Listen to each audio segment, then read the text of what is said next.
Hello, everybody, and welcome again. It is Monday, and this is episode 9 of the GGRated.net live show. And I'm the host, Iceman, and joining me again, as always, we got Hydra. How are you doing, my friend? Hello, doing fairly well. A bit of a cold, but I still have a voice for today, so it's cool. That's good. Hopefully you'll make it through all the exciting things we have to talk about today. I'm actually a Oh little yeah. bit fatigued myself. Been running pretty low on sleep lately. Last night I couldn't sleep hardly at all, and I've been having some sinus headaches, I guess, due to the allergies I'm having. So that's Extending spring break. I yeah, know. a bit annoying. Also joining us is our friend from Sweden, Sebastian. How are you doing? I am doing well. I had to run over half of town to get here in time, and I almost made it. But I'm very happy to be here with you guys on a stream that doesn't lag, unlike some other ones lately. Uh-oh. Oh yeah, true. Well, don't say anything yet. I mean, you're gonna curse us here, man. Don't A start me bit. off like this. Let's go for it. Come on. Yeah. All right. Well, I'd say the biggest piece of news that we have for this week is the events over in Korea, and I'm talking about the GSL team event, the World Championship, as well as the individual matches. There was plenty of stuff happening there, plenty of matches to cover, and lots of interesting drama. I would say not too much drama, but a lot of interesting upsets at least in the team event on the final day, and plenty of sweet action to cover in the individual matches. So let's get right into that. Were you guys able to keep pace with any of those events? Keep pace? No. Trying to watch a bit here and there? Yes. Uh, Well, sounds I sounds sort of like how it went for me, but we'll go for it anyways, huh? yeah, I sat down and watched almost all of it. Yeah, but my mind is a bit fuzzy because I followed this and MLG and all that stuff. But yeah, I still have a fairly decent recollection of what went on there. All right, sounds good. Let's go for the team event day one first. Even though we did cover that a bit last time, I suppose we can just cover we can cover some of the results Yeah, real quick before we get into the last few matches. Um, Actually, the World All Stars did quite well. They took the early lead and they were up quite a bit in the beginning, and then things started to level out there.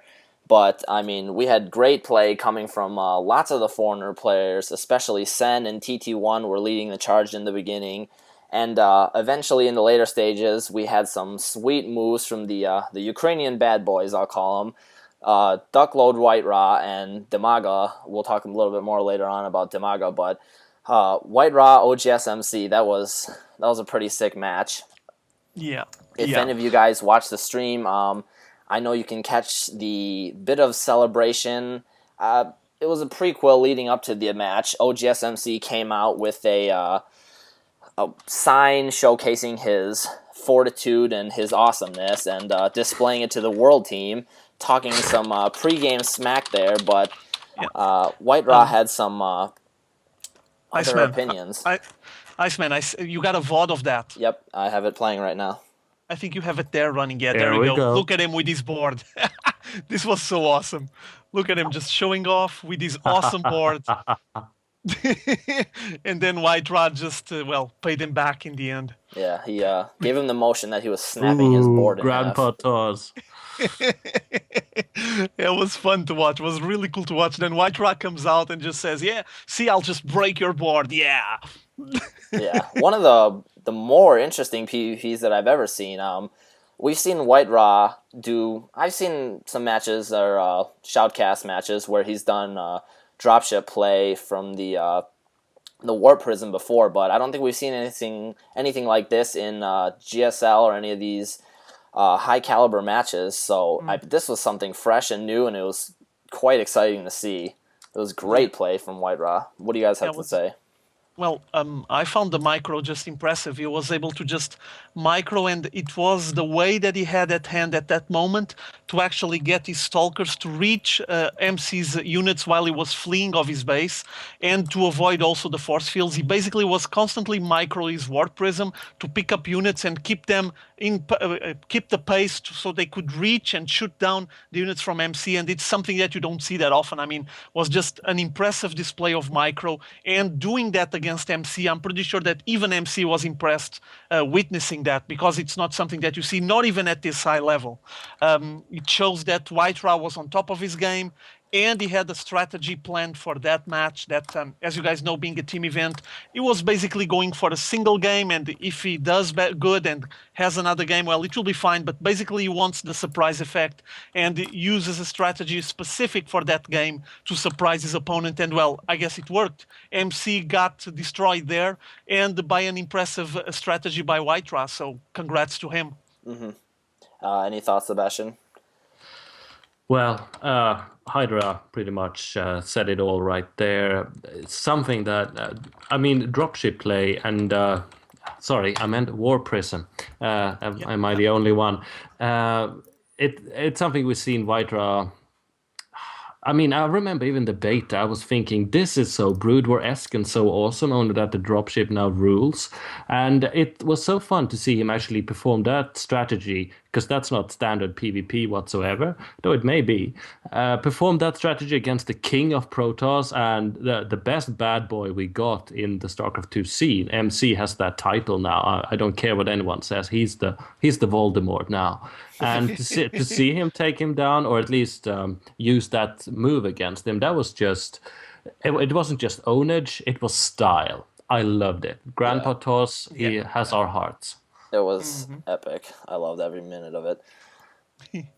Let's move on. Well, we know what happened. July took the next match, unfortunately, and then July just went on a tear, and he looked almost unstoppable. He proceeded to break through Hawk, Moonglade, and even Jinro, and then we had a surprise defender coming up. It was the last man standing for the world team, and I'm talking about MTW Demaga, and he proved his Zerg fortitude in the beast from the east. Yes, it was some great matchups. He took out July Zerg handily, and then in an insane game against I'm MVP, I mean, we saw the map Tal'Darim Altar was being cut in half by planetary fortresses by MVP, and Demago was just taking bases, cranking out tier 3 units, and it was back and forth the entire time. It was probably one of the best matches I've seen in the GSL yet. But then he had an unfortunate event. Yeah, an unfortunate event. I guess Blizzard had an update. People didn't factor this into the schedule, and the server went down. I guess there was a bit of a disconnection, and MVP dropped, and they had to do a regame, and Demaga ended up beasting the next game, no problem, and he went on to the final to face Nest-T, who we all know has or used to have a 100% Zerg versus Zerg win record in the GSL events, and Demaga tried to do what he did in the previous couple of games, but he fell short, unfortunately. But it was a fairly close game, and first of all, I would like to just say that July was a beast, and he basically carried the Korean team for a little while there. He made the equivalent to an all-kill. He defeated 4 players in a row, and I mean, he defeated Huck, Moonglade, Jinro, so it was a really big face-off there with some top players. And well, then Demaga showed up and was able to destroy the Legend on that single match, and go for that epic, very long match with MVP. Unfortunately, they got disconnected, and the match had to be replayed and restarted. But at the moment that the match got disconnected, I mean, it was fairly balanced. People were debating that, saying that MVP might be on the lead, but Demago was just destroying a lot of planetary fortresses. I don't know, he could still go for either side. I'm not sure exactly what the result would be from that one. I'm just disappointed that the game got interrupted, or else it would be probably one of the most epic matches we've been able to witness on the GSL. But still, Dimaga took the win, and then he faced Nasty on a ZVZ. And to this date, to the date where Dimaga played with Nasty had the record 100%. He was flawless on ZVZ, but Dimaga had the last word to say about that on the 1v1s, on the individual matchups that followed on the following days. Definitely. Sebastian, were you able to see any of those matches? Any comments you want to make? I was able to do catch a glance. That was one of the things I made sure to check out, though I must admit my schedule has been very condensed. But of course, it was sad that we had that disconnect. And I'm actually surprised that, I mean, we don't know the technical reason, so we can just speculate. But I am surprised that Blizzard do not take GOM TV broadcast into their deepest consideration when doing any sort of updates. I'm not totally clear on what actually caused it, but if it was because someone didn't know that tens of thousands, if not hundreds of thousands people were watching their game being played on their officially sponsored channel, that someone should get fired. So that's just that. The games in themselves, I just loved... even more than I loved seeing the actual action. I mean, Dimaga, he's such a beast. I love seeing him play. He's the Zerg I want to be. But even more so, I enjoyed seeing the global scene of Starcraft come together in an unprecedented way. We've already seen Koreans going to assembly, and soon, I mean, we all know what's happening in Stockholm on the 12th, and MLG, yada, yada. Now we saw the community has finally gone global. This is what we dreamt about in Brood War, and it's happening. It made me rejoice and gave me nerd tears. Yeah, I'm glad you brought that up, because I actually have a picture up on the channel right now of all the players coming together for a nice photo at the end. And I mean, I thought that was really nice. That was really great to see that. And this is something that we haven't seen before in terms of the StarCraft esports competitive level. So it's really nice, as you said, to see something like this on this scale. Yeah, that's the most beautiful thing about it. And it's so promising for people like, us and many other watching this, etc., who have a dream of, contributing to the community in any shape or form or degree. It's just, there's so much room, there's so much potential for growth. And I love this game, and I love seeing what's happening with it. Yeah, I couldn't agree with you more. That's enough of Gandalf for now. All right. Yeah, guys, if you missed the World Championship team event, I highly suggest that you go back and check out the VODs, because this event was free, as you all know, and more importantly, it was a fundraiser for the people in Japan for the tragic event that took place there. So, I mean, this was really great, and I believe it was quite successful indeed. Yeah, So, and for I'm sorry, for anyone that haven't realized this, you can just go on GOM TV website, and it's all the VODs free on high quality, HQ quality. You can watch everything for free. There's no payments, no nothing. So you could actually enjoy this moment where you actually see the international players, formerly known as foreigners, meeting up with the Korean pros and having some huge clashes there, some epic matchups. So go watch it. I would recommend that. Definitely. Totally. It's gomtv.net, for any of you who are wondering. Yeah. Should we move on to the round of 16 for the individual matches? Go for it. All right, let's go for it here. Here we have day one of the round of 16. We have Liquid Hawk. He was lost to MVP 1-2. Startail July beating OGS Nada 2-0. We have Hoso San beating Duckload White Raw 2-1. And we have MTW Dimaga 2-1 beating Nesty. I don't know why I keep calling him MTM. MTW. Just do it like this. Memorize that MTW means mortal teamwork, or I think that's it. Mortal teamwork might be easier. And yeah, the games were awesome. You had already the epic July versus Nado once more, with July coming out on top once more. July was just very solid, and like I mentioned before, during that team event, he basically carried the Korean team to that final standoff that gave them the win. And then we had the ZVZ Demaga versus Nesty, which was really impressive. And the first time in a long time that Nesty actually lost a series on a ZVZ. So was just awesome to watch, especially because he was facing a player that I'm pretty sure that in Korea people heard about that name, but they didn't recognize the player or they didn't give credit to the player. And there was a lot of people surprised with the quality and just amazed to how close to the Koreans, the international superstars from Starcraft 2 are currently. Also, I think you have a VOD there of some, with a little brief presentation of Demaga versus Nesty. I sure do. This is where he went 10 pool against Nesty's early hatch. Yeah, this was awesome to watch because basically this is a bit bold.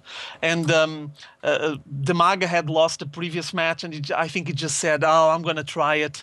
I'm on this big stage here, the biggest one for StarCraft 2 currently. I'm just going to see if I can pull it out. And as you might imagine, I mean, if you already seen Jelizer making 6 pulls, he can do this, it's fine. And as you can see, he just went for a huge micro battle here. Took his time to place one spine crawler. That spine crawler that you see getting popped there on the creep, it's from Demaga. And basically he was trying to micro defend the spine crawler until it pops out to help him out destroying what's on the base from Nesty. As you might imagine, it's not much, spawning pool in the hatchery, but you had some massive micro battles here that ended up in favor of Demaga, and well, it was just impressive to watch, just really awesome, because it's one of those bold moves that you don't see every day. Some people like it, other people don't like it because it's really short, but I just loved it. It takes courage and it needs to be a bold personality to just go for this on such a big stage. Mm-hmm. Yeah, I agree fully. I mean, if Demaga consists of anything, then it's balls of Zerg steel. He did does very these well. things, and he just pulls it off. And when he doesn't pull it off, well, he was damn near close. And he is a top-level Zerg player. Now, not just a foreigner good Zerg, he's a good Zerg in the new global scene, which we don't really have a name for yet. And he just does it with so much flair. I love it, and we need this kind of players who, just does the impossible or die trying. It's almost as good. Yeah. It was really interesting to see just how resilient he was. I mean, I'm sure lots of people would be thinking that he's going to face up against Nesty. Okay, 100% win record. He already lost in the team event, and I mean, he just came out here with complete fury, and he won, and the well-deserved victories as well. He fought very well in all the games, and that day, Demaga was the better Zerg player. Yeah, and on this third match that you can see here, people were commenting that basically he was trying to replicate the strategy that Nesty used on him on game 1 to put him down. So he was basically giving the poison, the venom that Nesty gave him for him to taste on game 1. He was giving a taste back to Nesty on this game 3 and actually gave him the final victory. So he won the series over Nesty, broke the unbeatable record that Nesty had. And I mean, it's an Ukrainian player that never played in Korea, that a lot of viewers, I'm sure, at least on the Korean side, weren't even aware of that, the fact that Demaga existed and he had this level of skill. So just a huge presentation for Demaga for Korea. And what I would like to see next is Demaga showing up for a GSL. Can I have that, please? You can have that. That would be sick. Yeah. Well played, the Demaga. Only foreigner in that group to advance. So, I mean, it's a shame that the other foreigners didn't do as well, but still, we have Demaga fighting. But it was good. Let's move to day 2. Look at the results. Round of 16, day 2, we have Marine King Prime beating Fnatic Sen 2-0. FXO Moonglade losing 1-2 to the TT1. We have OGS MC doing what he does best, 2-0 over Maro. And Liquid Jinro losing 0-2 to any Pro Prime. Sad. Yeah, sad. You want to make any comments about that, Sebastian? Because both your Swedish brethren here got knocked out, unfortunately. Yeah, Unfortunately, I mean, no surprise, Marine King took down Fnatic Sen, who's an awesome player, but Marine King is just what he is, and that's a royalty.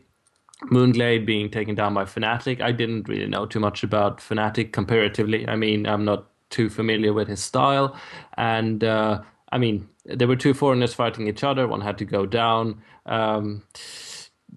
Good for Fnatic, TT1. I mean, OGSMC taking down Moro. I mean, I knew this was going to happen. I was texting a friend of mine who was watching it at the same time, and he was so cheering for Moro. If you're watching this, you won. Too bad. And I mean, I think Moro is he's a force to be reckoned with, and soon he will be part of this epic thing that's going down in Sweden, by the way. And I was cheering for him, but I mean, MC, he was going to take him down. But I was having my hopes up for Jinro against any pro. I mean, that was not written in stone. That was not written in the stars. Jinro had the guts, the skills, and the balls necessary. And I was surprised and sad. I was quite surprised as well. I mean, if you watched the videos afterwards, Jinro was obviously frustrated. You could see him, he was really angry with himself, cursing in the booth, and he was extremely frustrated. I know he's a hard worker, and he's very dedicated to what he does, and he doesn't like losing, and it showed with this match. I think he believed in himself that he was going to win, and he should have won, and it didn't happen, and he was extremely frustrated because he probably knows why. Yeah. On the MC versus Moro, I mean, it felt that Moro was on a different level, you know, like MC was at least a couple of notches above him, and Moro clearly needs to keep insisting and practicing to get to the level where he can actually pressure MC and have some really close matches with him. And on this situation, it wasn't. It was clear MC took the win and was well deserved. I do like Moro, by the way, but well, he just needs to evolve as a player. He's still not ready for that. Jinro, we all know that he's good. He already had some really good results on the GSL, but on that day against any Pro Prime, things just didn't work. And like the Iceman was just commenting, at the end of the game, he was pissed. Okay? It was simple as that. You can see him just swearing or cursing something at himself. Basically just he couldn't believe that he actually failed. He was attempting something, he had a plan on his mind, he was convinced that plan would be working, and well, it didn't. Any Pro Prime was able to counter him, and he wasn't happy about it. Also might be from the glasses he was wearing all the time. Yeah, maybe he wasn't looking at the screen, probably. I don't know. He had those shades on in the booth. I was wondering what was going on. I mean, it's not the first player, especially on Brood War, you had some situations where the players have some different look, different style. I'm not sure exactly what his intention was with the glasses, but maybe to make him stand out compared with other pro gamers. I don't know. What I do know is that it didn't work. So next time, maybe no glasses and things might work better. Anyway, any pro deserves the win. Jinro tried it, but, well, he just, on that day, any pro had the win and was dominating, and basically Jinro couldn't stand the pressure, and well, he just was complaining, and he could only blame himself, I guess, because I guess that's exactly what he was doing inside that soundproof booth. Real quick, were you surprised at all with the Marine King Prime versus Sen results? I didn't think it was going to be 2-0 personally, but I was wrong. Yeah. Well, my opinion is that Sen is good enough to face against Marine King Prime and stand a good chance to win a best out of 3 over him. But, well, things didn't went that way. I mean, Sen didn't play perfectly, and Marine King Prime had what it takes to just counter him and destroy him. I would like to see at least a 2-1, which would be a sign that Sen was close enough. And, I mean, when I'm talking about Sen, I'm pretty sure that at least the veterans that followed Brood War know how big Sen was back on the days. He was probably one of the biggest, if not the biggest reference for Brood War outside Korea, non-Korean player. He was just huge. And he's still quite a solid player on Starcraft too, but basically on this situation, well, it didn't went very well. And also, as we all know, he already tried playing on the GSL on several occasions, had some nice results. But I mean, I was expecting more of him, so I I'm was as hoping for well. him to show us more. Yeah, I mean, I was expecting more and wasn't pleased with what I get. And on this situation, I was actually hoping for him to stand a chance against Marine King Prime, but no way. Marine King crushed him, and well, the result is this one, 2-0. Yeah, unfortunate, but that's the way it goes sometimes. Yep. Let's move on to the round of 8, day 1. Day 1, round of 8, we have MVP facing July Zerg, and 3-1 win for MVP, convincing win. We also have San beating Demaga 3-1. Yeah. Sad to see Demaga go, but that's the way it goes as well. Yeah, Unfortunate well, results here for foreigners, but Koreans proved their strength and deservedly won their matches. Well, I think you, Iceman, I think you have the VOD there. If you run it, you're going to see that Yes, I do. Demaga tried some unorthodox openings and strategies to try to get over Sun, and Sun was prepared for it. He had some risky, bold maneuvers. He tried a lot of Overlord drops with a lot of roaches and zerglings. And on game 2, we attempted that. Things didn't pay off, didn't went exactly as he planned. And then on game 3, people were actually surprised because he went for the exact same thing again. But on that situation, it worked, and it was the win that he took. And we're going to see that now on the VOD. I think this is game 1 from MVP versus July. It was also fairly interesting to see this MVP versus July, but this time July just... he couldn't stand the pressure. I mean, MVP was playing solid, perfectly, executing everything. As you can see, July started really good with game 1. Look at him just crushing everything with Banelings. Even a lot of Infestor play starting to show up after the buff that they got now on the patch 1.3. And July was just basically doing what he loves to do, which is to just send wave after wave of destruction towards his opponent. And it actually paid off on this first matchup. You can see all those Banelings just steamrolling over those Marines and all mech units. And any attempt of MVP trying to defend this was just completely thwarted and failed, with the July train taking the win on this first matchup. But that was it. After this one, MVP just said, okay, I had enough of this. I'm going to crush this guy. I've been fighting with him in the past. He surprised me on the last GSL and took the victory from me, forced me to end up on Code A, so I'm going to crush him this time. And he actually did. I think he just gave this game away to make July feel comfortable and then just went for the kill. And, well, the end result was that MVP just took a clear win, 3-1, if I'm not mistaken. Exactly. It was cool to watch. I mean, who minds seeing MVP and July Zerg fight it off each other in a final? That's not a bad day of business by anyone's standards. No. Yeah, definitely not. Yeah. So the fact that Koreans are better as a collective bunch, perhaps, they had home turf advantage and no jet lag.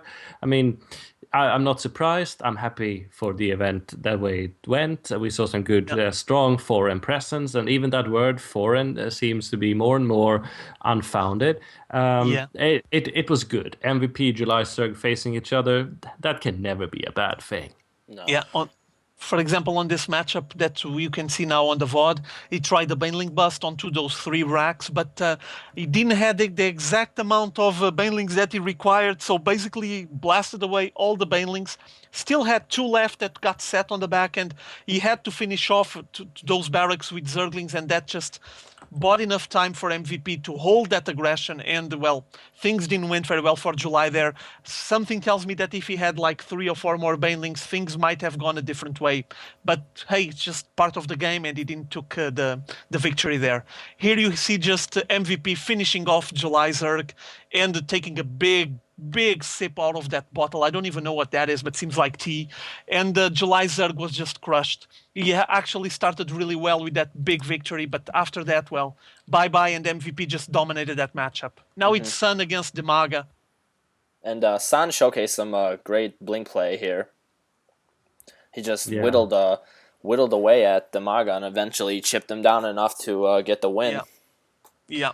And notice that this match was played on Scrap Station, a map that people claim that it's fairly favorable to Zerg, and well, with some reason, it's fairly easy to defend that second, the Natural Expo, and the Zerg just tend to go 14 hatch, just get it up and get 2 base running really quickly, and it's fairly safe to do so. But on this situation, as you can see, Sun just wasn't up for it and crushed the Maga, not allowing him to even stretch the game much further than like early mid game.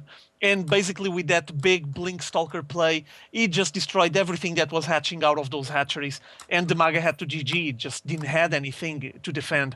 Notice as well that he was going for Hydralisks really fast and didn't pay it off. Now, another clash here, already from the final bit of this series, with the Sun leading here 2-1, I think. Let me take a look at the result. Yeah, exactly. And as you can see, the Maga had a fairly big army there in the center of the screen, but wasn't enough to take the victory out of Sun's hands. And this is the example of what I was telling you that the Maga attempted on 2 different matchups, which was loading overlords with a lot of units and trying to make drops into the main base. On the previous match, from which I didn't make a VOD, it failed completely. On this one, it went well. As you can see, it just is standing right now on the left side of the main base, and he just grabbed everything on the overlords. And while all the forces from San Zenith are taking care of some rocks outside for him to grab his third, the Maga just enters with a lot of units into his base, and well, basically Doom drop. he didn't have much to defend, and all of a sudden you have a million Zerglings and roaches, everything poking at your buildings. And as you can see, he's even trying to pull all of his probes out of the way because he knows he doesn't have anything there to hold the aggression. But well, it wasn't enough, and the Maga took the win here. It was the moment he did 2-1. But I don't know, I was a bit surprised to see the Maga doing this because he did the exact same thing on the previous match and it failed, but he was convinced that he knew what to do. It just failed something on the previous attempt, so he went for it again, and well, it was a bit of a surprise, but hey, he surprised me, and apparently it surprised Sun as well because he wasn't expecting it. And he took the win, as you can see, in a beautiful fashion. Yeah, and this, I think it's the final match. Yeah, this is the final battle. As you can see, there's a lot of Hydralisks on the back behind those force fields doing nothing, and he's just forced to pull back, but meanwhile lost a lot of units. And Sun Zenith just played this brilliantly, had a nice line, a long concave there, blasting away with a couple of Immortals there in the fray, just targeting the roaches, putting all those roaches down, and the rest, the stalkers, did what they had to do to the Hydralisks. Also with the micro, keeping them all alive and sustaining that DPS. So worked brilliantly, and as you can see, got to the point where the Maga didn't have anything to defend, and Sun still had a huge army, which basically is a sign that Sun was just microing brilliantly and making all of these stalkers go back to survive and keep DPSing. Yeah, The Maga again, he is was very showcasing. happy. Again, he was showcasing the power of the blink. If used properly, you can just deteriorate the Zerg's forces quite handily. Yeah, It's exactly. turning into the new Mutalisk Micro, being able to use blink efficiently. It's the mark of skill beyond any other particular aspect of micro. All right, let's go for day 2 here of the round of 8. On day 2, we saw Marine King Prime 3-1 over Fnatic TT1. Unfortunately, the last foreigner left got knocked out, and it was also a convincing win for Marine King. Game 2, we saw OGSMC just stomping any Pro Prime 3-0. Didn't see any other way this was going to happen other than OGSMC taking the decided win here, but nonetheless, OGSMC, I mean, he's looking ferocious still. What are you guys' thoughts on this day as I get the VOD rolling? Sebastian, go for it. Hardly too surprising. I mean, obviously I was cheering for TT1. He's an old Brood War legend, and he comes from Canada, which is not Korea, which makes him the underdog still, and hence we were cheering for him. Seeing him stomped by Marine King did not surprise me. It was an enjoyable fight. He was a victim to the slaughter, a free one, a convincing free one. Perhaps that wasn't necessarily given, but I mean, the result was pretty obvious from the get-go. Marine King is a beast, and TT1 is not up there yet. But meaning that he came to the round of 8, it says a lot. I mean, he hasn't made any international performances yet that I can think of, at least not any big ones. And now he faced off Marine King in a round of 8 in a GSL. I mean, kudos to him. If he was a victim to the slaughter, he put up a good fight getting there. Yeah, Yeah, I I mean, he was think. able to take one game, so Yeah, I still, mean, that's not bad. yeah, and he showed his Yeah, strength quite well in the team events. So he's no slouch of a player. He's a very strong Absolutely player. not. So take nothing away from him. yeah, yeah. It Nothing is was. taken. Yes, indeed. I was a bit surprised early on when I saw TT1 taking those 2 wins on the team event. But I mean, he's a solid player. I'm just not very used to see him playing on these big stages. But I guess I need Exactly. to see. I guess I need to see him playing more because he has what it takes. The last time I think I recall him having some good results was on some MLG event last year, which he ended up. I think it was second. You guys can correct me if I'm wrong, but I think he ended up second on an MLG and did pretty well there. So seeing him doing well here as well on the GSL was just awesome, impressive. And once again, another sign that the Koreans need to be keeping a lookout for all the foreigners because they're up to the battle, and apparently they're fittest than ever and stronger than ever, and very well prepared, especially compared with the gap that we had in Brood War. That gap is not the same here on StarCraft 2, and that's good in my opinion. Very. You want to continue to lead us through these VODs? Yeah, well, there's not much to say here. As you can see, you can follow it here. You see TT1 going here for the kill. He was actually able to break the wall off. This match was a bit curious, interesting, because he tried to make a forward gate, apply the pressure on the entrance, and Marine King was just standing there trying to repair the bunker and keep everything alive on that wall to make sure that no unit would be able to enter. But basically, TT1 brute forced them out of this match. He just said, I'm not going to leave. I'm going to pump out more units, more and more, until I break this wall off. And he actually did. I was surprised, but he paid off. And this was the win that he was able to take from Marine King Prime.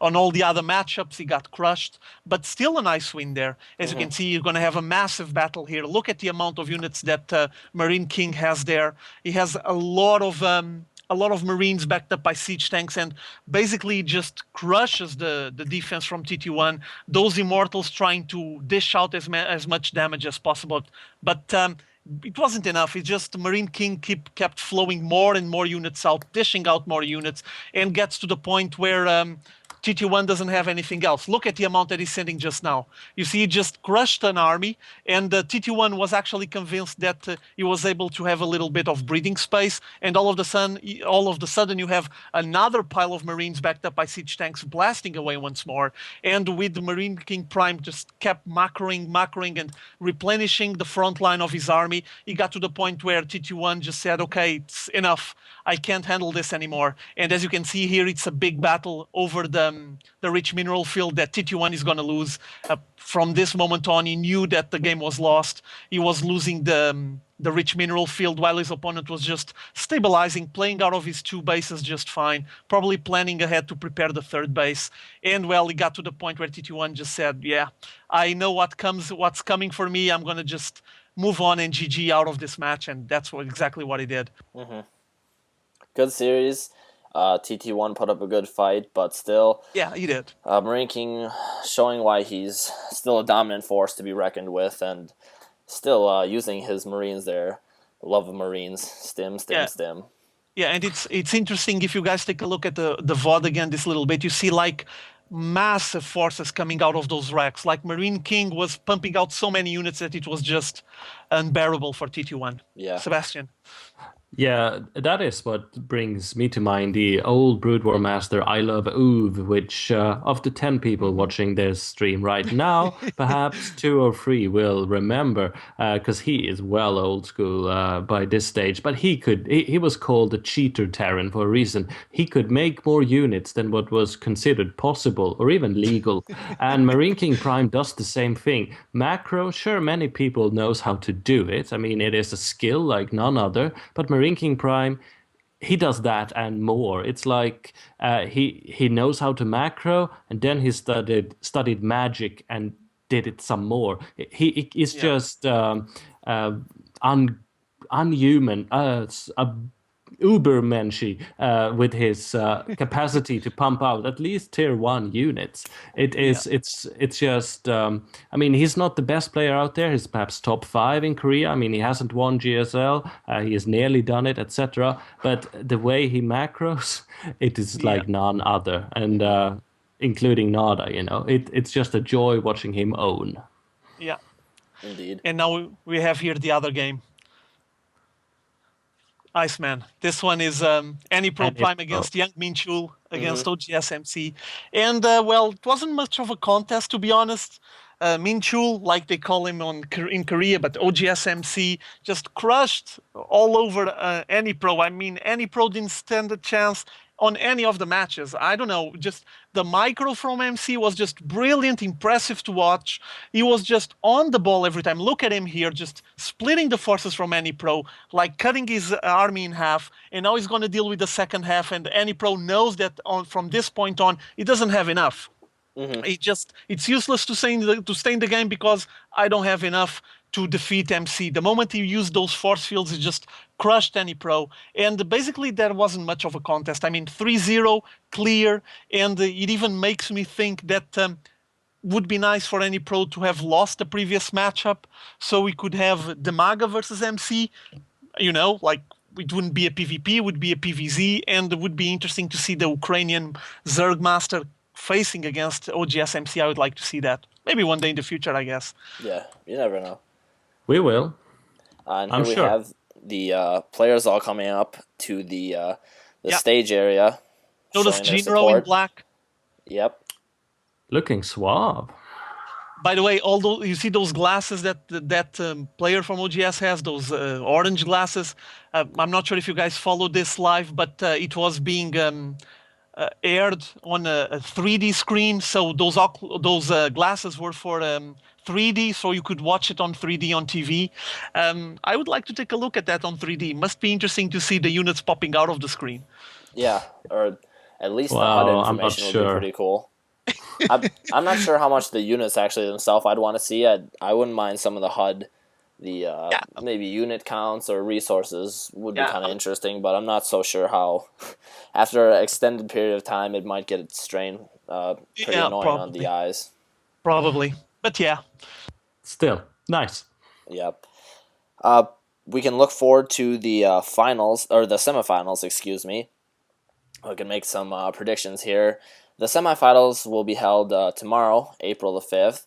And we're going to see MVP face off against San, and then MC facing Any Pro Prime. What are you guys' thoughts? Any predictions on these matches? My thought is that there are no Zergs in these matches. True.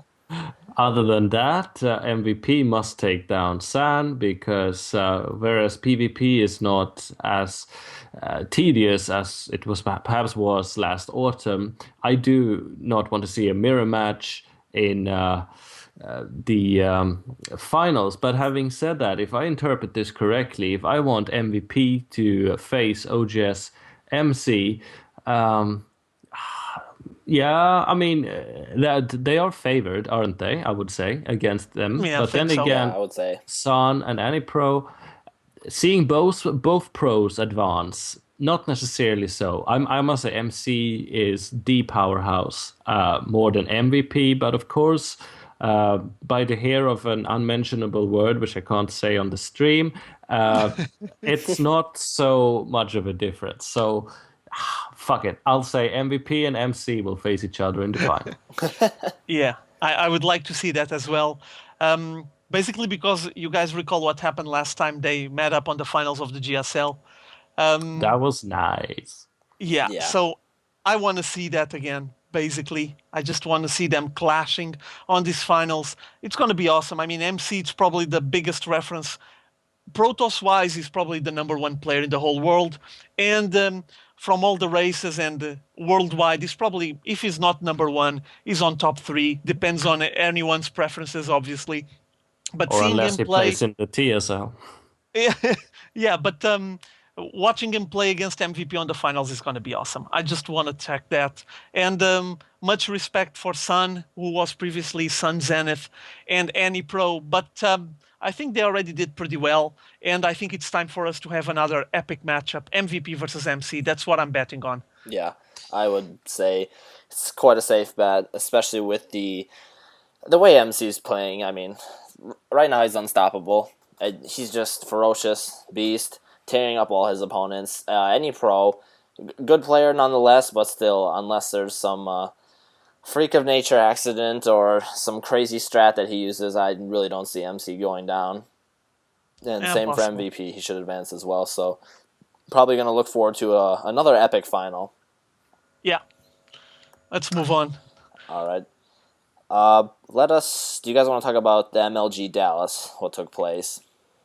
You want to leave it for last or now? For me, it's fine. Let's just go for it right now. All right. Okay. You guys start. Go.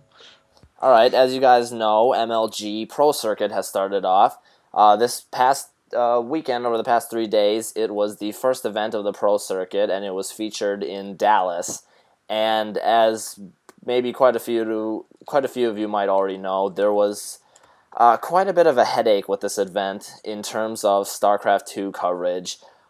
First of all, the StarCraft 2 support was insane.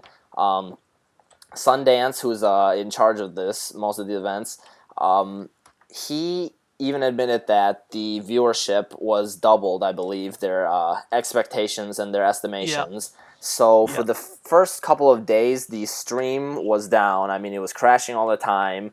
There were just way too many people tuning in, more than they had expected, more than they made technical decisions for. But I mean, that was only the beginning of the problems. If you guys checked into it, there was plenty of issues on the stage where the players were waiting around. I mean, they had what were we talking earlier, Hydra? It was like 40 minutes in between events at times, between matches. And, it was complicated. People were just showing commercials. DJ Wheat and Day 9 did their best to be up front and talk, but as anybody might know, that's a difficult task to keep people entertained who are here to see matches for a long period of time by just casting talking. There was issues with lag and getting people to connect. I mean, it was just a complete mess for a while.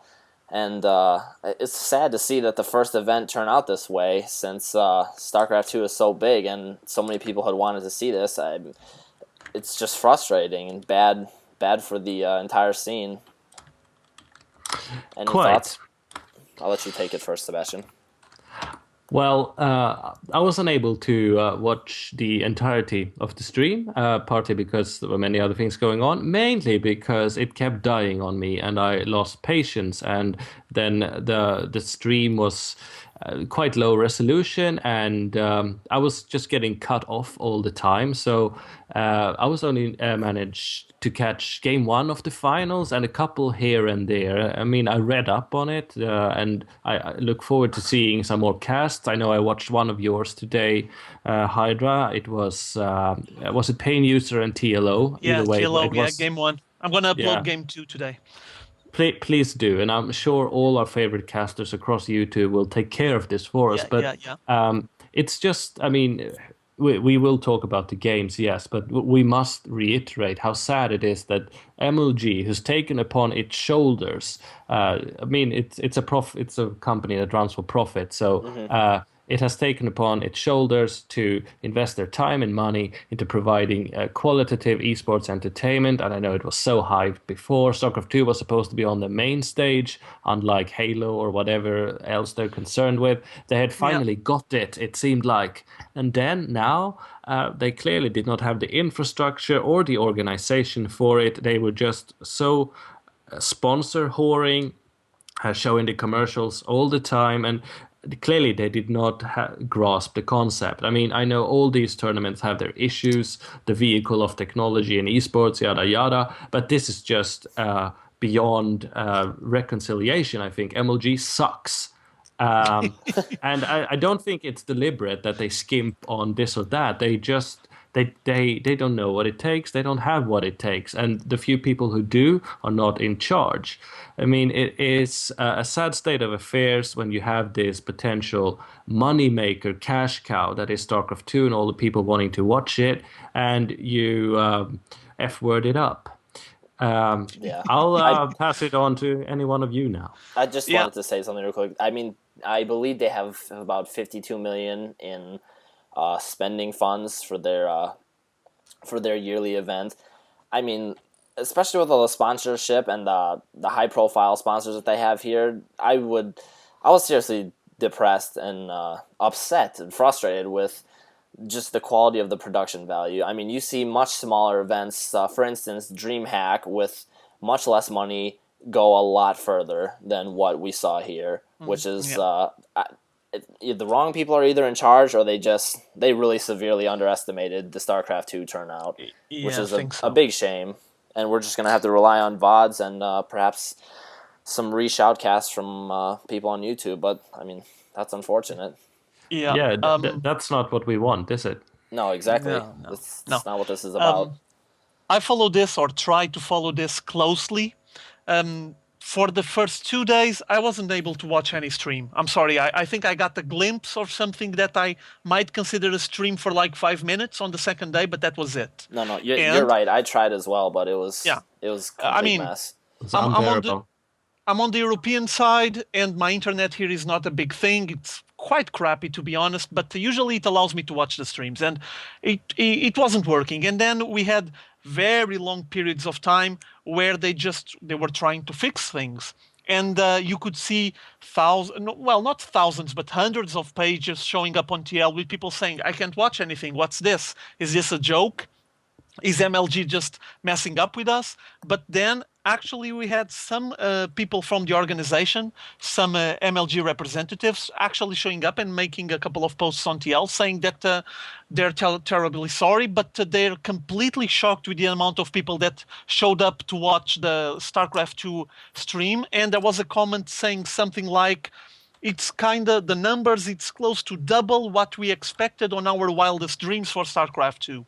And as you might imagine, the answers to that was some trolls showing up and saying, dude, this is not Halo. We're not 12 years old. Just you need to keep up the pace because you're going to have competition pretty soon. Probably meaning NASL. So basically people were annoyed because at least I can speak for myself, but I'm pretty sure I'm speaking for several thousand people. We lost most of the matches from the early stages of the MLG. Now, me as a caster, and obviously all the other casters, will try to cover up and try to cast as many matches as possible from the replays. But let me say that at this day, the replays, they're still missing a lot of replays. There's a lot of matchups that are not complete. And then you have other issues because the live stream and not being able to watch it was one side of the question. The other side was that the players and the viewers that were actually on the venue, they're sitting there to watch and they paid the ticket and all of that. Those guys weren't able to watch anything because there was a lot of lag, a lot of games getting lagged out, players getting lagged out of the games and just crashing. There's quite an interesting matchup between Huck and Idra where they just start BMing and Idra was a bit aggressive towards Huck and all of that, but that game had a lot of crashes as well. The third match, I think it didn't even got finished properly. Then they had, on the following day, they had the best out of 7 again. Huck versus Hydro once more. I think that was on the third day, and I was actually able to sit down and watch that, but still had crashes and lag and players losing the connection. And I'm sure that all of that was related as well with the connection and the internet system, whatever, the way they had to plug all those PCs and the network that they established there that allowed them for people to play and sit down and play on the PCs. And there was a lot of little tiny details that actually failed.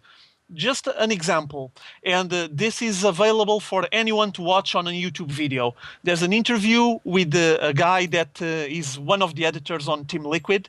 He was kind enough to interview several of the players, and one of them was Idra. And one of his questions was, okay, Idra, you just played with Sokka, you took the win. How was that one? Was it hard?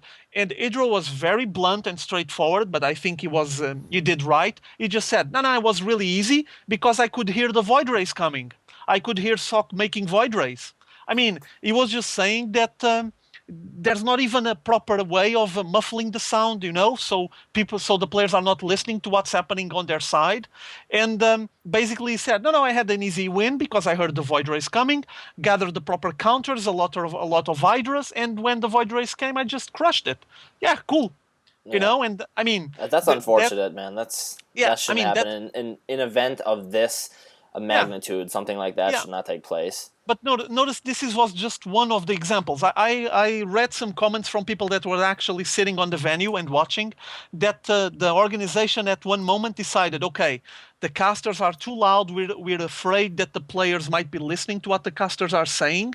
So we're going to lower the volume of the casters. So they couldn't hear the casters, people actually sitting there watching the matches. And they had the in-game sound really loud and they couldn't hear the casters. I mean, things need to be properly balanced. Probably the organization, the disposition of the players and the casters and the crowd viewing the matches wasn't the best. But this is the kind of things that at this level, at MLG level, you need to be aware of and you need to take care of.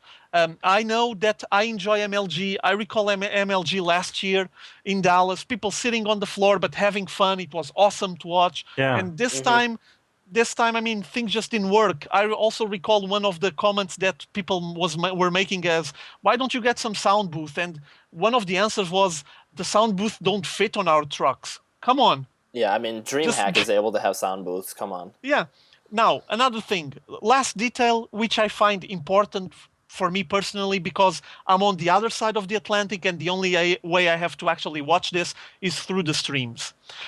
When we actually had streams on the third day, we had DJ Wheat and A9 trying the best they could to fill air, just to try to keep giving us more and more banter, because they were doing something like this.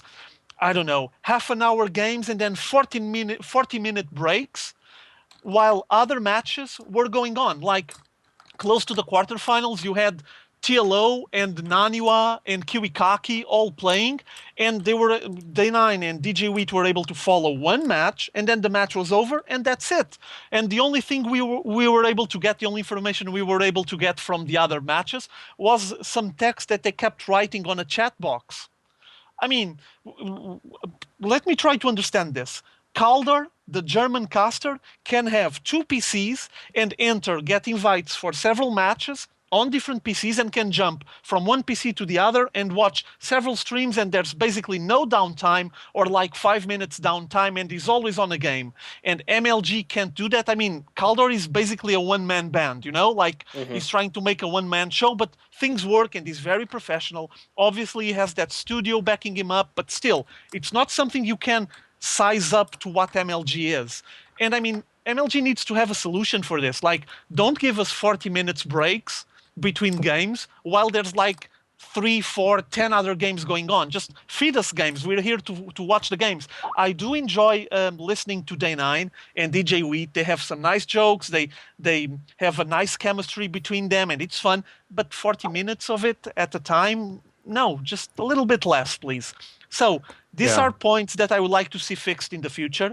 Let me mention this once more. I remember MLG from the past. I like MLG, but they need to just shape up and get their game going, or else they're going to start having competition. And for now, from the top of my head, NASL. But there's plenty of events going on.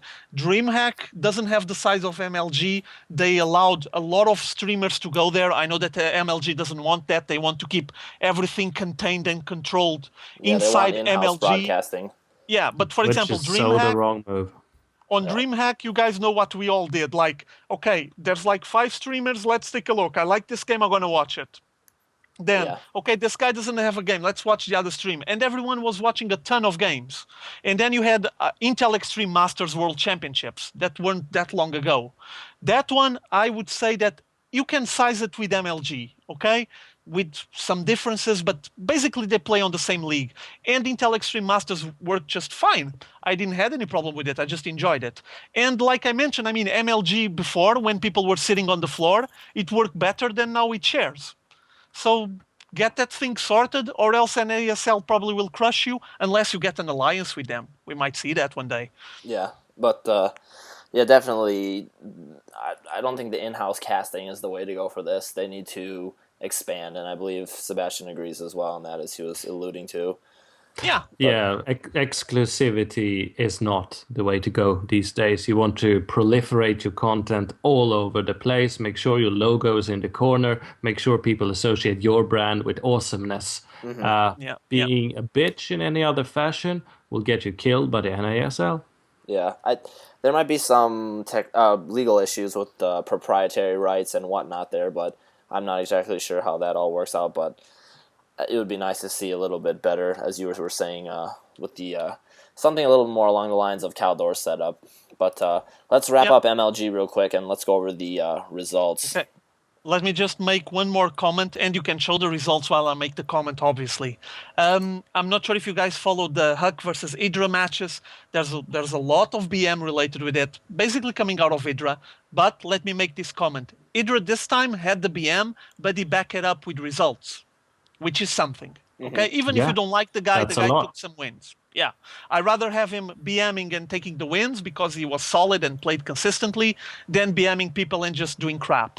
So at this occasion, he actually did fairly well. Two moments that you had that are important, and I'm pretty sure they're going to show up somewhere, probably on YouTube. One, on third game against Huck, Huck was just trying to discuss with him on the early stages of the game, saying that on the previous match, game 2, we had a lot of hallucinated units, and that's why Idra lost, because he was focusing those hallucinated units.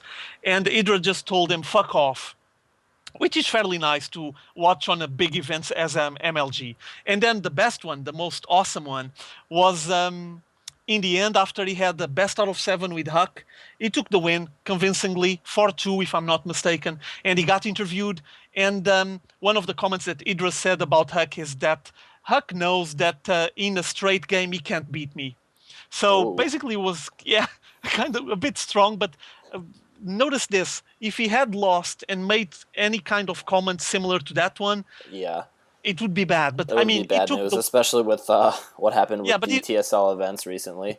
yeah, but he took the victory convincingly against Huck, and on that moment he just took the chance to show himself once again as, well, I'm going to call him a villain. You guys call whatever you want, but I think that every big event, every big sport needs some villains, and Idra is just one of the biggest villains we have at the moment, and he just placed himself on that stand and said that Huck didn't have what it takes to face him on a straight game. Basically, translating to English, Huck can only beat me if he starts cheesing like a madman. So yeah, it was interesting to listen to that. Yep. Anyways, we'll just go over the final match. Dignitas Naniwa took the win 4-2 over Ruth Kiwikaki in an extended series. Kiwikaki was coming out of the losers bracket. He had lost to Naniwa previously, so he was already down 2 games. He was able to fight back. It was 3-2 at one point, but Naniwa closed it out. 4-2 victory, and he was awarded $5,000. So, I mean, we're starting to see Naniwa grow, it looks like. This is he was showing his prowess in the TSL 3, and again here, he rolled through the open brackets. I believe his final record was 26-2, and Yeah, that's correct. the only 2 losses he sustained was in the final match against Kiwikaki. So that is a lot of wins and a lot of people to blast through in that amount of time. So a strong player. I mean, people have mentioned his attitude, maybe his anger problems. I don't know if it's really anger problems, but his BM in the past.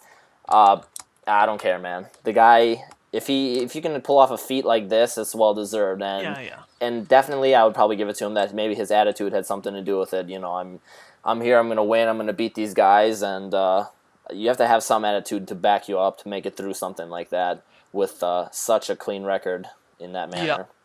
It seems like we have a new villain in town, doesn't it? I'll cheer Well, for him. as you guys know from the past, Naniwa already had some BM issues in the past. Now he seems a lot more calmer since he went for Team Dignitas, and he had just a brilliant performance here at the MLG. I mean, he had to fight a lot of opponents. He ended up 26-2, 26 wins, 2 defeats, and he had to go all the way through the open brackets, which means that he had to face a lot of players that other big reference players didn't face. They didn't have to worry about any of that. And Naniwa just battled through all of that. As you might imagine, 26 to 28 games, it's a lot of time, several hours there, that he needs to focus and concentrate to take the victories and keep getting qualified. And taking the win in the final victory, I mean, just impressive. But well-deserved. I think he's just showing us all that behind all that BM that he had in the past and he had a reputation for, there's a huge Protoss player and probably is just starting to show his real qualities, real skills now. And, well, that's awesome. I actually like the guy. Any Yeah. thoughts, Sebastian? Well, I mean, now I've finished typing so I can concentrate. I managed to almost watch the final before the stream broke down on me and I quit out of nerd rage, but I did read up on it. And Kivikaki, an old Warcraft 3 player, against the Swedish Protoss, who I believe was Warcraft 3 as well, but I'm not entirely sure. Probably not. Yeah, Whatever. he was. Oh yeah. Then I Yeah. did remember correctly. Well, that says it much. Canada versus Sweden, Protoss versus Protoss, Warcraft 3 Legacy, facing it up in what is still a very global event. It may not have much or any. Well, Select was there, and it had some Korean influence, but it was merely a North American European event, and they stormed through it. I mean, particularly Naniva going 26-2. I mean, that you can't be lucky with those results. You must be infinitely skilled. And I mean, he did well. It's clear that he's got ADHD or something as unpleasant. But if that makes him kick ass and do it with attitude, then I'm cheering for the guy. I probably won't be interviewing him, but hey, I'm much Come more on, man. prefer- Give the bad boys some love. I've just had some feedback on his interviewing skills, but maybe that could be a fun feature in itself. Who knows? Yeah. I would love to do it seriously, and I'm so happy to see Sweden represent and for it to be such a unclassy guy as Naniva in the best sense of the word. Alrighty.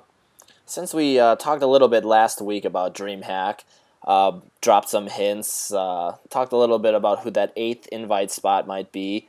We have official word now that the 8th invitee will be none other than Slayer's Boxer. Yay. Yeah, and if you guys didn't guess that already, shame on you. Yeah, pretty awesome. Sebastian, I know that you have a little bit of influence and you're working with the people who are closely related to the DreamHack happenings. Why don't you lead us through a little bit about what's going on there? I know you have some stuff you'd want to talk about, right? Well, thank you, Iceman. And before I get into that, I want to tell everyone watching to do check out this awesome montage that Iceman has put together with pictures and quotes from Slayer's Boxer, who is, of course, the Terran Emperor, the father of Starcraft pro gaming, and the most epic person alive, basically, when it comes to anything that rhymes with battlecruiser. Real quick, Sebastian, I got these quotes and images from Gosu Gamers, so I need to credit them. I did just moving around pictures and images, so not too much work on my side, but thanks to Gosu Gamers for these clips and information. But sorry, go ahead. Yeah. Well, it's nice of them to do the work, for sure. And of course, Gosu Gamers are largely a Swedish organization. At least they were incepted there, and they will be very much at place at this DreamHack Invitational event. And I don't have a list of players in front of me who will be going there, but it will be a truly global invitational event hosted by DreamHack, who's expanding its horizons. And I think we'll all be going into the details together. But what I can add to the table that is pretty exclusive is the fact that just when we started this cast, actually, I was chatting with TLO himself, who was then just about to board a plane. I asked if he wanted to come on the show, but he said he'll check us out later, and I take that as a promise. Yeah. Looking forward to that, definitely. He had to catch a plane from Dallas back to Germany. And TLO will, of course, be attending this event as well as White Raw and many other names. And this is, the fact that Boxer and the others are coming to play, that is awesome.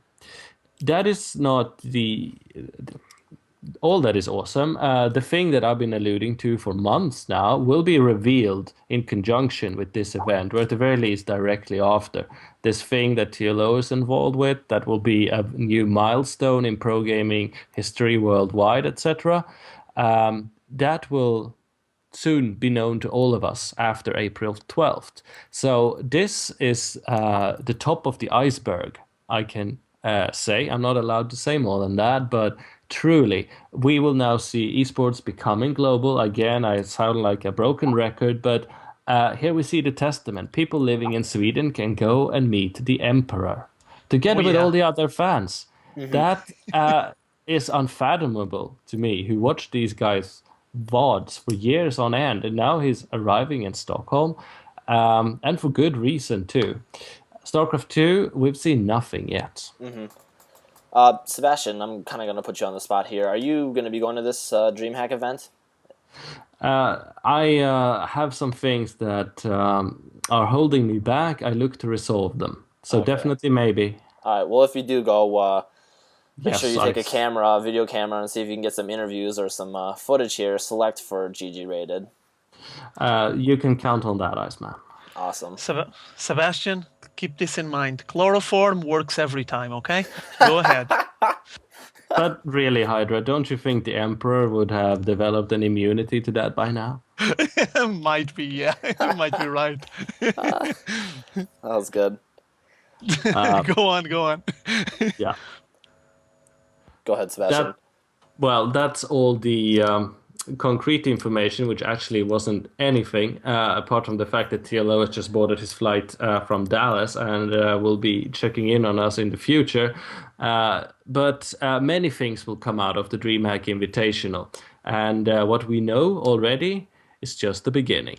So, if I could just wrap that up, what you're trying to tell us is you're a stalker of TLO and you're the new in control with these weekly promises of something big to happen. I love it when you put it that way. Yeah. All right.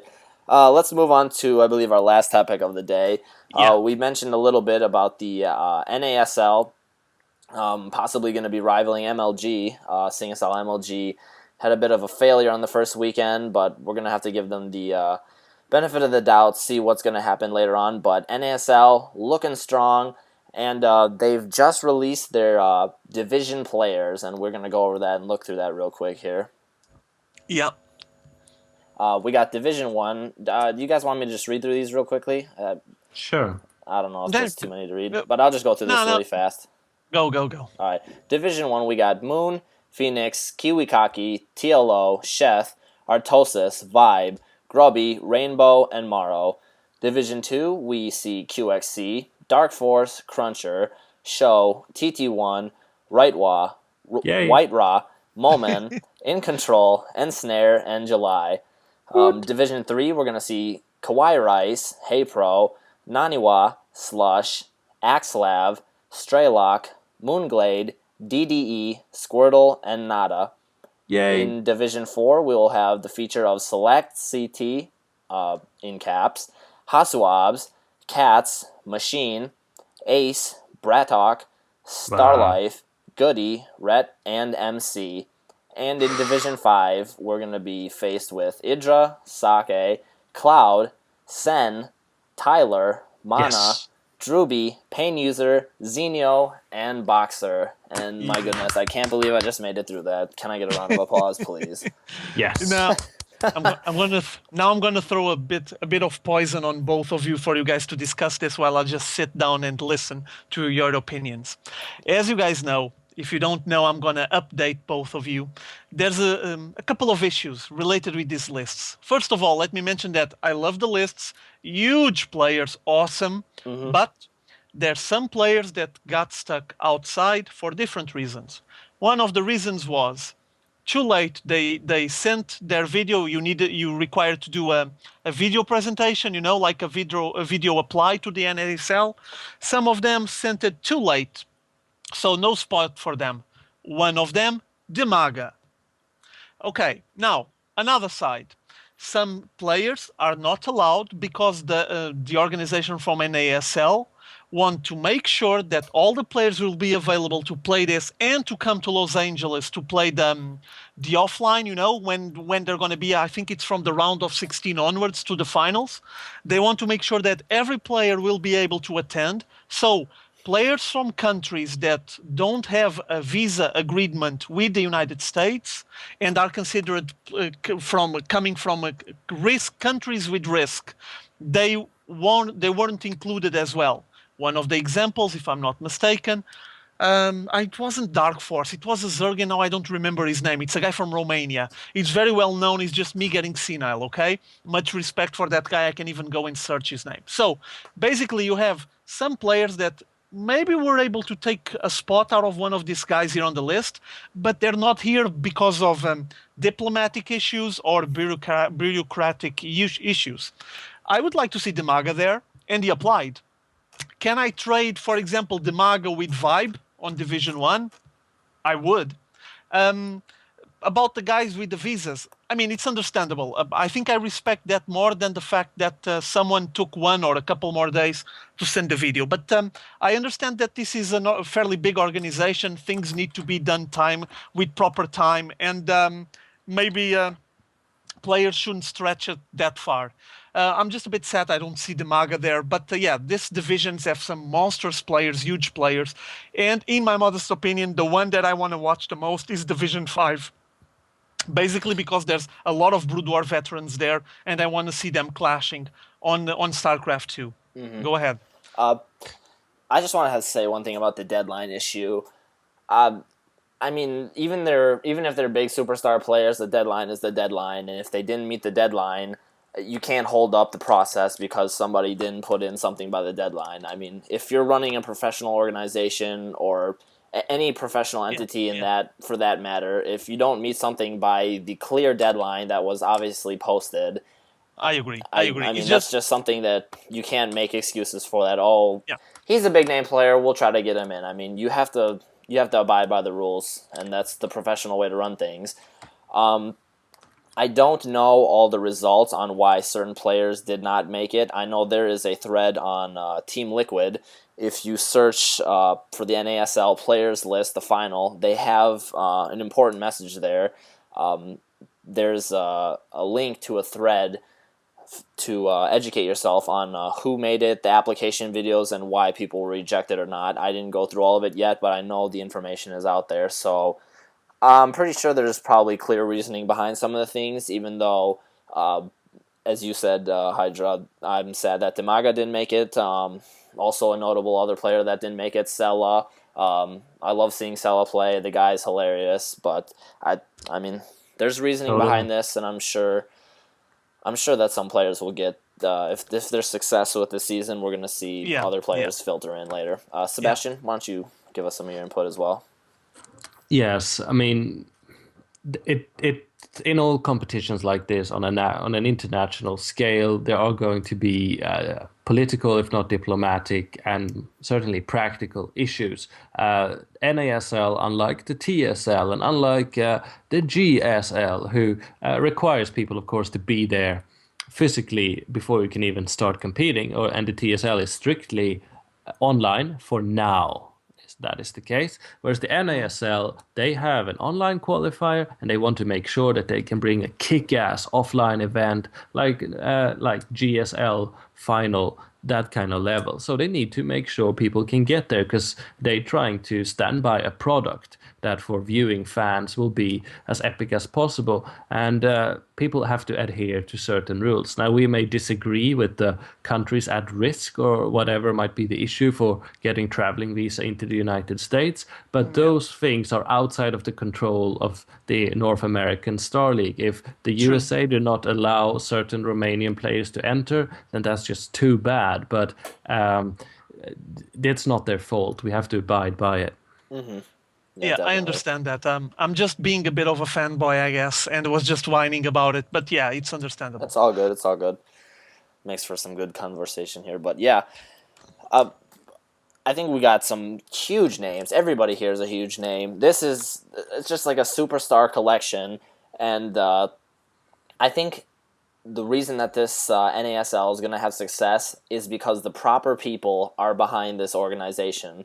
True. And specifically, I'm speaking about In Control. The guy is, one, a great player, two, dedicated fan of Starcraft. I mean, he is here for the people. He's always doing stuff for the people. He's on Twitter. He's doing live streams. He's doing podcasts. He's signing things at events. You know, this guy is completely ingrained with the community, and he's a business-minded person on top of that. He's an aggressive person. He wants to do well. He wants to win. And with somebody like that heading things, if you give him money and you get the proper people behind him, I think this is going to be a very successful league that we're going to see. And especially seeing all these players turn out, this is already amazing. I mean, we're even seeing huge names from Korea and lots of Brood War legends. So I expect nothing less than pure epicness from this. No, exactly. This is the MLG event that we all been hoping for. It has the scale, it has the money, but now it has the organization and the people. This is grown out of the community by cold-hearted business people, sure enough. But In Control, he may be that, but he's so much more than that. He is a player, as Hydra just pointed out. He got fourth at MLG Dallas, and he can kick ass as a Protoss, and he can get things done as a business person. Put those things together. Sure, he'll be a millionaire in a couple of years, but he will have brought us so much epic pro gaming, and who can argue with that? I'm so happy to see In Control finally being able to unleash his potential, and we shouldn't forget evil geniuses that stand behind him. They truly deserve our ticket, us paying the ticket, and us giving them the appreciation they deserve. Definitely. Yeah. I would just wanted to say I was looking over the different players in the divisions. Division 5, like you guys were saying, is going to be pretty sick, but I think Division 1 might be one of my favorites to see. TLO and Grubby in the same division. Could see some epic things there. Also, Kiwi Kaki and Phoenix, great players, but yeah, that's just my thoughts. Yeah, I like Division 5. Idra, Sen, Tyler, Zenio, Boxer, I mean, and all the others, obviously. I'm just skipping some, but they're all awesome. And there's so many Brood War veterans there. I want to see them facing against each other. It's going to be just tremendous. But, I mean, you have other huge groups there, so I'm just assuming that this is going to be pretty epic. As long as things are well organized and we're not going to have problems with streams and stuff like that, it's going to be just awesome. By the way, I checked on the interview that Idra did on the MLG. He made a comment about the NASL, and he made a simple comment stating that people shouldn't be worrying about any problem with VODs or things being out of sync, you know, like it happened on that matchup they did. Yeah, they said not to worry about that because every VOD that is going to be recorded will be recorded live. What he means by this is there won't be any post-production, like the sound is going to be synchronized instantly and naturally by the fact that it's going to be recorded live with the caster just sitting there and watching the game. And he was saying that people shouldn't be worrying or comparing anything to that presentation game that they did before, because it's going to be way, way superior. Obviously, I'm not going to take Hydra as a liar. I'm just going to wait to see, but it's good news, obviously. Definitely. Yeah, and very understandable. Oh, sorry, go ahead, Sebastian. No, I was just wanting to add that I think we were all quite certain that that presentation game we saw is not representative of the final product. I just wanted to put something out there. Yeah. So tune in. It's going to be huge. And I believe In Control will actually be coming on the show or giving us at least some sort of interview sometime in the future. I've been in contact with him, and he's extremely busy, but hopefully we'll get a slot of his time, and he'll be able to come on here and give us a bit more info on NASL and hopefully discuss some other things Yeah, about StarCraft 2 with us. You can plug in ASL all you want. I don't have any problem with that. Yeah, me either. But yeah, that about wraps it up for today's show. Thanks everybody who did turn in. This was a fun show. Every week I think it's getting more and more fun, better and better. So thanks everybody who continues to show up and checks out the podcast. Thanks to Hydra and Sebastian also. You guys, thanks for showing up each week and chatting about StarCraft with me. It's good fun. Thank you. It's a pleasure. It's awesome. It's my esports highlight of the week. Definitely, yeah. I look forward to it each Monday. Makes my Monday brighter. But any shout-outs you guys have as we wrap this up? Go ahead, Sebastian. Go. Well, I just wanted to give my own some shameless shout-outs in saying that my channel may seem dead, barren, and empty, but actually it's stewing with preparations of things yet to come. Perhaps by the end of April or early May, you shall see some awesome kick-ass content, as in commentary, coming out of there. And I can't wait to show you guys. Yes, it's going to be pretty sweet. Hydra, anything from you? I'm good. Everything good. I'm going to be covering on the following days several matchups from MLG Dallas. Basically, I'm going to help the MLG organization and at the same time help myself because I want to follow the games, especially the ones from the earlier stages, which happened during day 1 and day 2, and I wasn't able to sit down and watch them. Awesome. So I'm gonna cast some of them, and obviously all the other casters will pick some, and we're going to end up covering most of the matchups that are available. Though, like I already mentioned, there's a lot of replays still missing. We're going to work on it. So stay tuned for the following days if you want to take a look, a deeper insight into MLG Dallas. Definitely. I'll be looking for those videos since I missed nearly all the coverage, so I'm going to want to check those out. And if you're listening to this, guys, check out Hydra's channel. It's youtube.com/xhydrax. And if you want to check out Sebastian's great work, he's got plenty of pro gamer interviews and lots of other great StarCraft 2 news with his show GG Vision. Currently on hiatus because he's busy, but I mean, he's going to be coming back full force with great stuff. Check him out on youtube.com/Polygon Review. And for me, the Iceman, you can check out things that are going on our Twitter account.